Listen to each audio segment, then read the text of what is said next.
This is a Lyra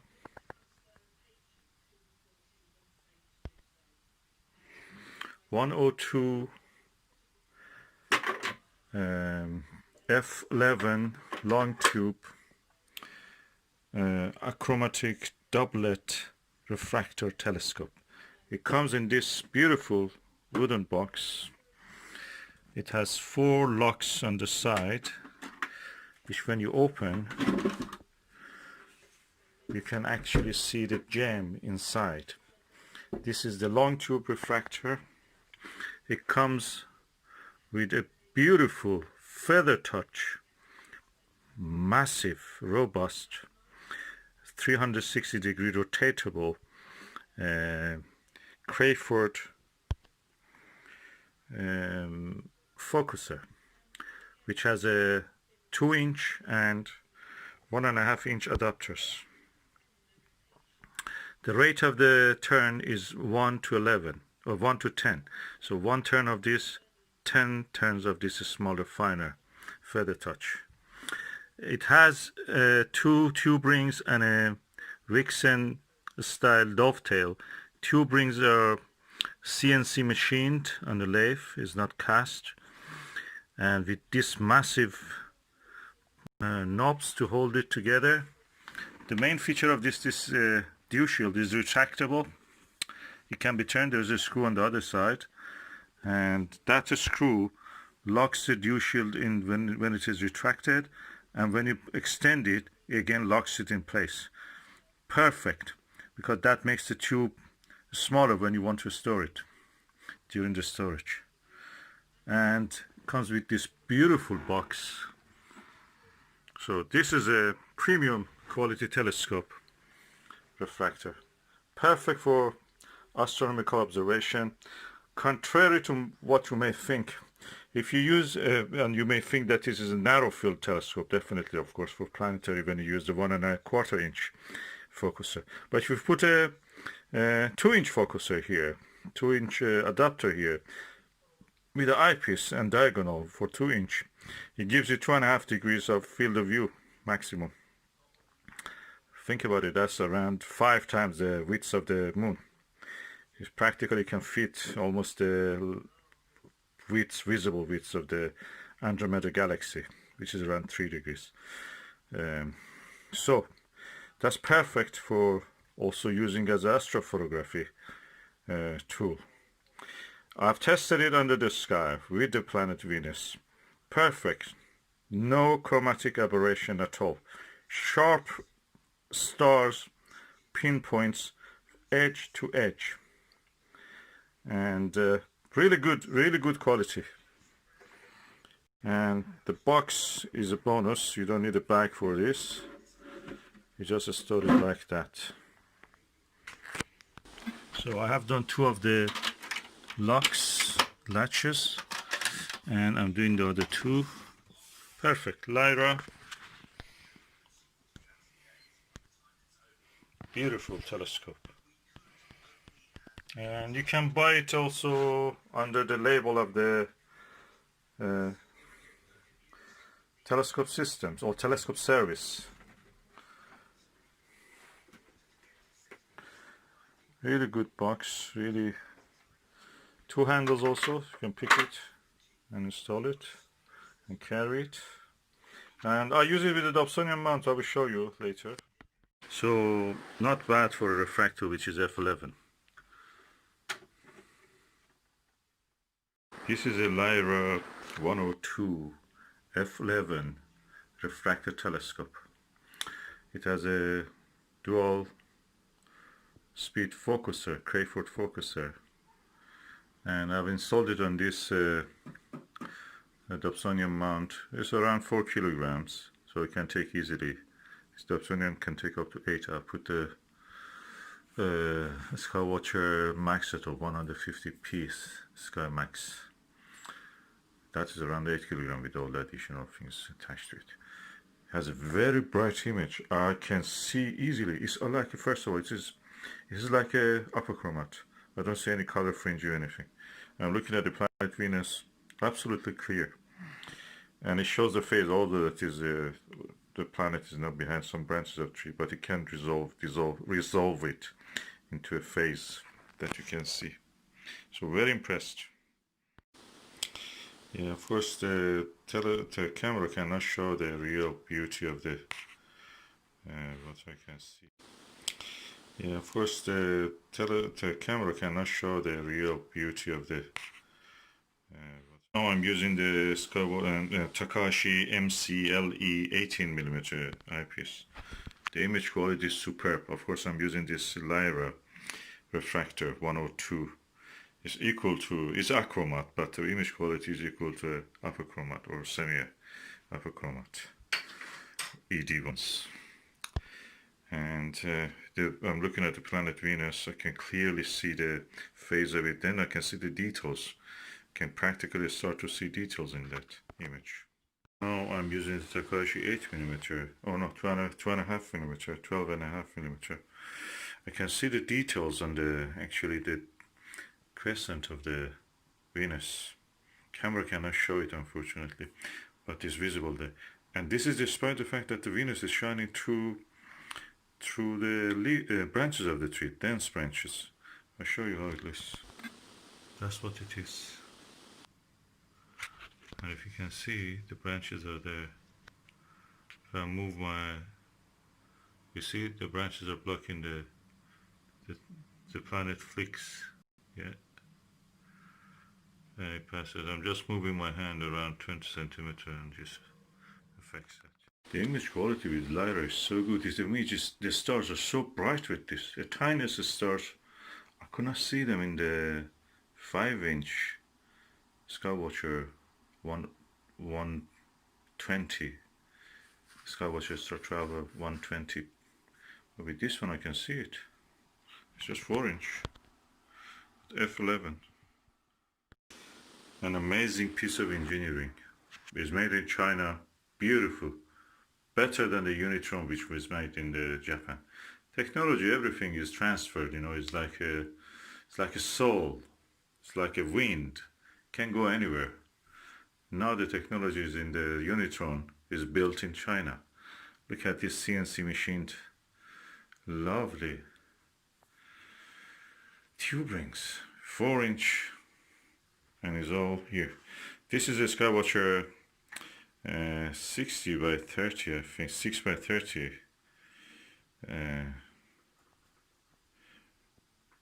finder. I've adjusted it for here. Anyway, this Takahashi, really good quality. I'm waiting a little bit.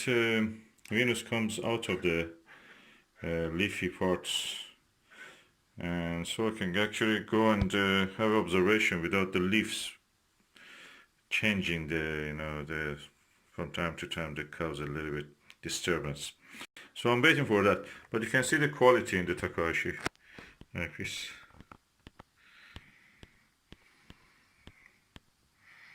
Beautiful eyepieces.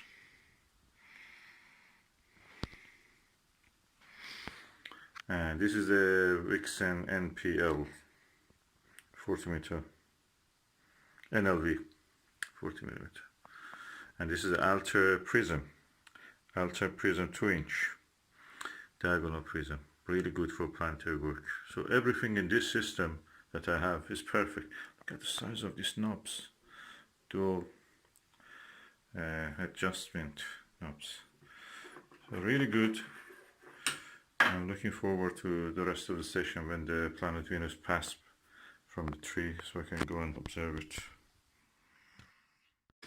This is a Lyra 102 F11 telescope, refractor telescope. It has some features which I'd like to mention. First of all, this is a long tube telescope.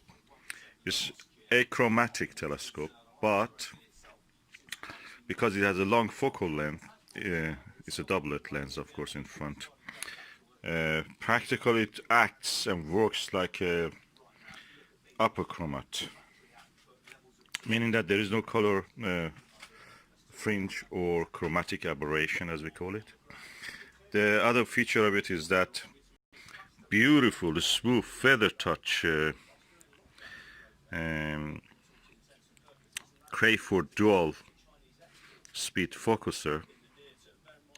That just on its own is a lot. That's probably cost around 150-60 pounds on its own.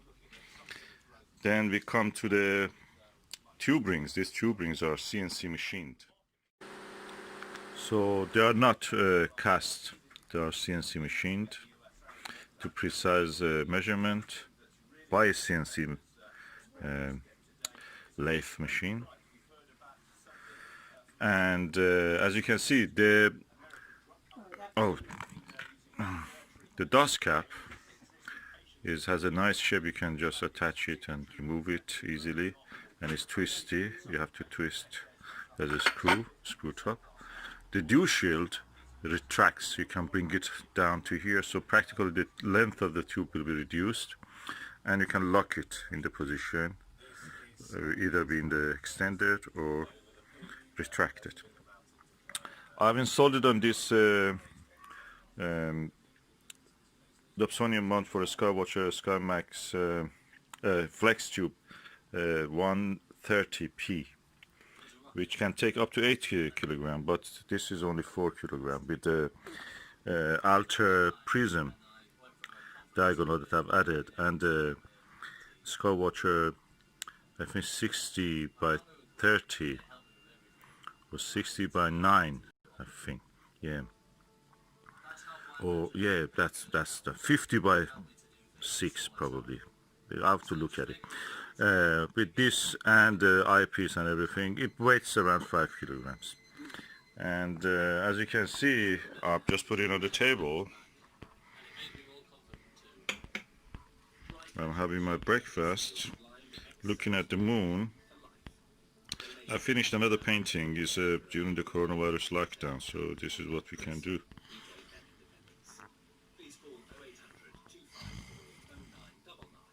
And this is a superb quality telescope. I watched the Venus last night with it. Perfect, no color other than the pure color of the planet itself. No color aberration, no chromatic aberration. Beautiful. And I'm surprised by the quality of this Vixen NLV 40mm eyepiece. Perfect to the edge. I have of course a Takahashi 18mm LE eyepiece. I will use it when the moon comes out of between the clouds. And this is a superb, precise engineering, made in China. Really best now. There was a time that the Japanese telescopes were good. It's because Americans invaded Japan and they discovered what advanced optical industry Japan has. So everything American practically was made in Japan. Now they made it in China. China is the most advanced country in the optics, it seems.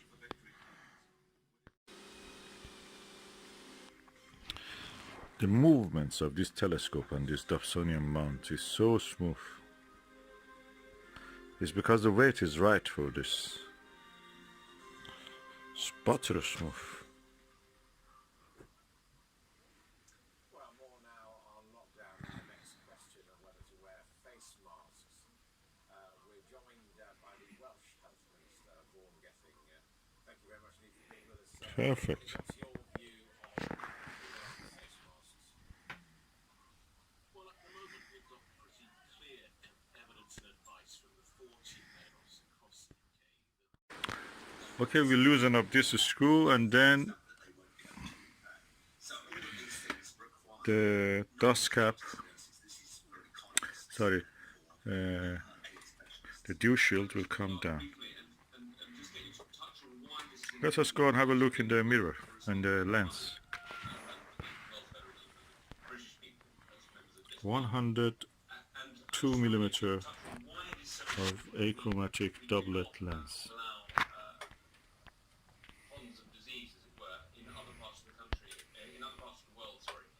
And the potential implications for that coming back to the And that's the lens cap.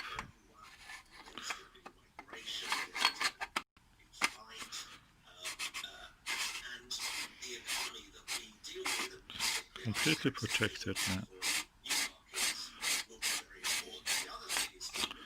It goes back to its box. I will unscrew it from here. I'll remove the star diagonal. And that's it. That's what will be done. We get ready to do some more painting here in the coronavirus lockdown.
There is a crater here called Nasiruddin. That's the crater which I'm now zooming on it. Tiny one at the end of the three craters which are joined together. It's called Nasiruddin after the Iranian astronomer.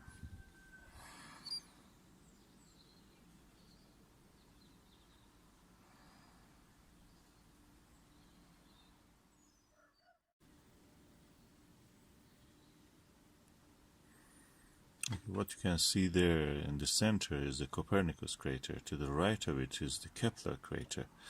And the dot, tiny dot to the right of that Kepler, near the edge of the white area where the down to it a little lower is a black dot, that's Grimaldi. That tiny white dot is the magnetic anomaly called Rainer Gamma or Reiner Gamma. As you can see, the thin layer of cloud exists in the sky. Is moving. It's mist practically. And yeah, the Italy shaped area to the top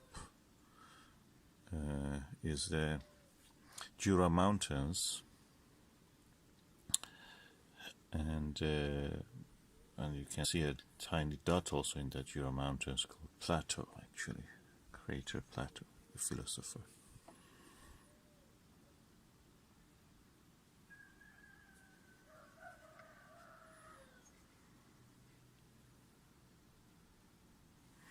The bright dot to the 2 o'clock in this image, if you imagine the top part is 12 and the lower part is 6, at 2 o'clock of the image, in the middle of the, in somewhere in the black patch, the white dot is Aristarchus, and the area around it is Aristarchus Plateau, the volcanic area.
Yes, the clouds are making it really dark than what it is, what it actually should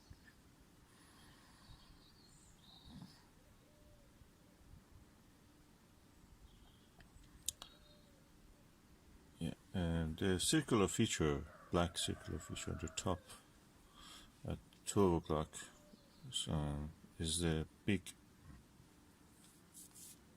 black circle, is the Mare